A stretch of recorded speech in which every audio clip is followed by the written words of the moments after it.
এই ট্রেনটিতে উঠলে আপনাকে টানা ২১ দিন ভ্রমণ করতে হবে। এই ২১ দিনে ট্রেনটি পাড়ি দিবে ১৩টি দেশ, অর্থাৎ এই এক টিকিটই আপনার ১৩টি দেশ দেখার মতো সৌভাগ্য হবে।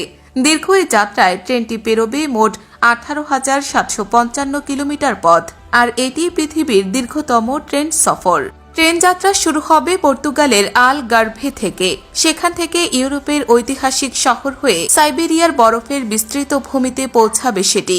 নানা দেশের বিবিধ সংস্কৃতি এবং প্রাকৃতিক ভূপৃষ্ঠ পেরিয়ে ট্রেন যাত্রা শেষ হবে সিঙ্গাপুরে।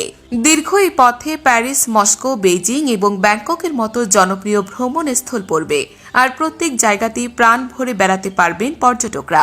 নানা দেশের নানা সংস্কৃতির সঙ্গে একেবারে পরিচয় হওয়ার সুযোগ খুব একটা দেখা যায় না, তবে এই ট্রেন আপনাকে সেই সুযোগ দেবে। দীর্ঘ পথের এই রেলযাত্রা কিন্তু মোটামুটি আয়ত্তের মধ্যেই। ২১ দিনের জন্য এই বিলাসবহুল ট্রেনের জনপ্রতি ভাড়া প্রায় $১,৩৫০ থেকে শুরু, বাংলাদেশি মুদ্রায় যা ১,৬৩,০০০ টাকার কিছু বেশি। একবার টিকিট কেটে ফেললে থাকা, খাওয়া, ঘোরা, বিশ্রাম, পানীয়, বিনোদন নিয়ে আর ভাবতে হবে না। ঐতিহাসিক এই রেলযাত্রা সম্ভব হয়েছে বোটেন ভিয়েন্তিয়ান রেললাইন খোলার পর। এই রেলপথ দক্ষিণ পূর্ব এশিয়ার বেশ কয়েকটি দেশকে সংযুক্ত করেছে।